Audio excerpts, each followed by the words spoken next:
Hey everybody, what's going on? Today I'm out here doing a little shooting with this Recovered Tactical 2020 brace that I did a previous video about.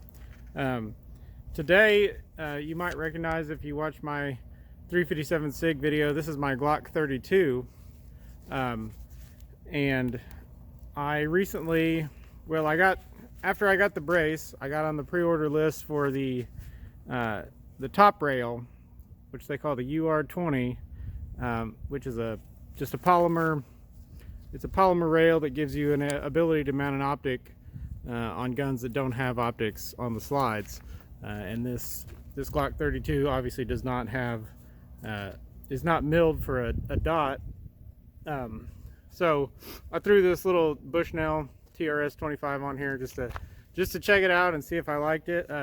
I don't particularly enjoy shooting the Glock 32.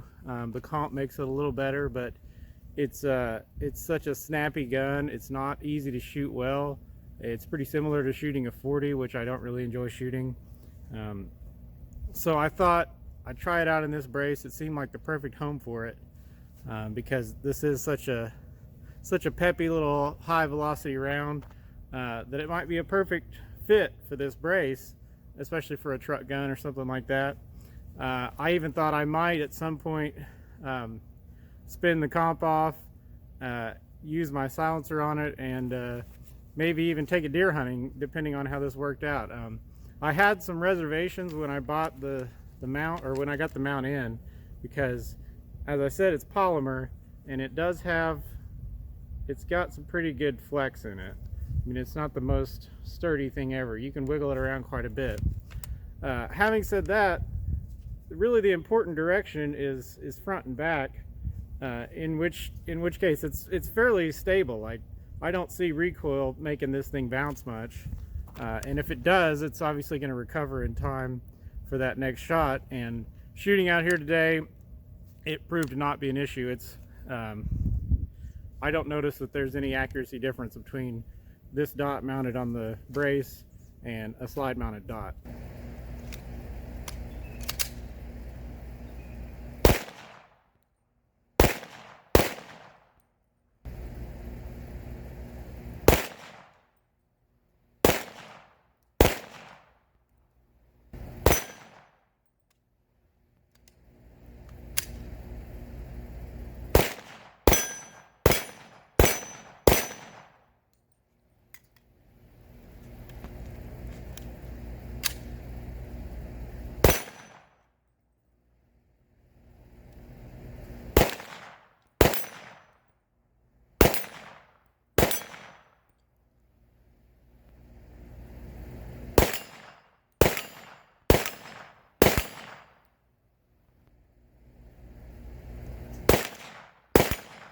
Now, one thing I have realized, or one thing I've come to be aware of after using this after using this brace, is that I originally benched this setup to try to get a good zero on my gun, or my Glock 17 that has the slide mounted dot, and I found that the zero that you get from benching it doesn't necessarily translate to a good zero just standing it and using it as you normally would. And on top of that, I found that if you just zero the dot on the pistol offhand and then pull the pistol out of the brace, that zero is also a great zero for just shooting your pistol normally. So actually what I did is, since I have two pistols with slide mounted dots, I put them both in the brace, zeroed them that way, and then when I pull them out, that's the best zero, like the most consistent zero that I've had on those dot mounted pistols. So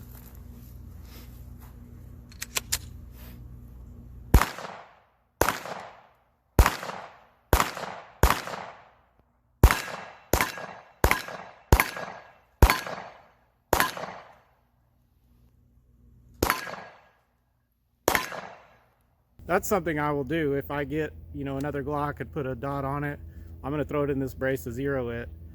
It's helpful really that way. If you change out batteries or whatever and you have to re-zero, just throw it back in this brace, zero it.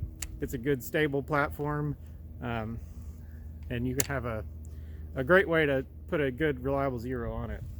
But anyway, shooting around today, it really makes shooting this gun a lot more enjoyable.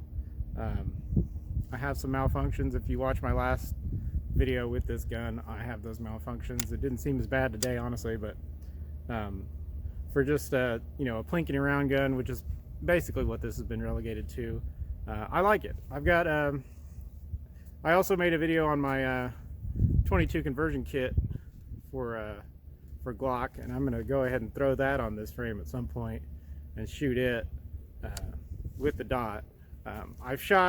I'll roll in some footage also in this video of me shooting this brace with this pistol in it, trying to use the iron sights.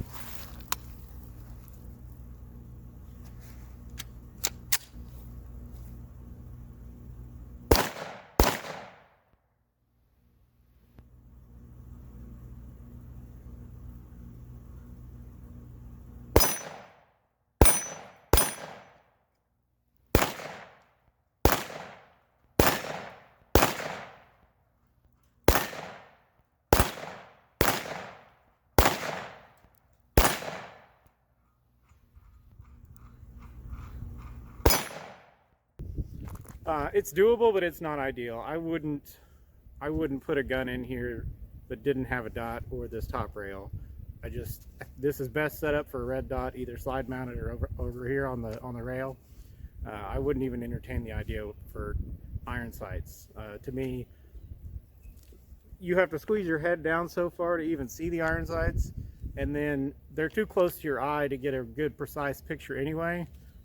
So to me, it doesn't give you much advantage if you're running an iron-sighted gun in here. Anyway, I did add the little charging handle.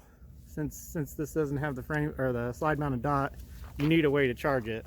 So this little charging handle that comes with the kit is what I put on there, and it works fine. You can see the irons through the handle if you should need to use the irons for some reason. But anyway, thanks for watching.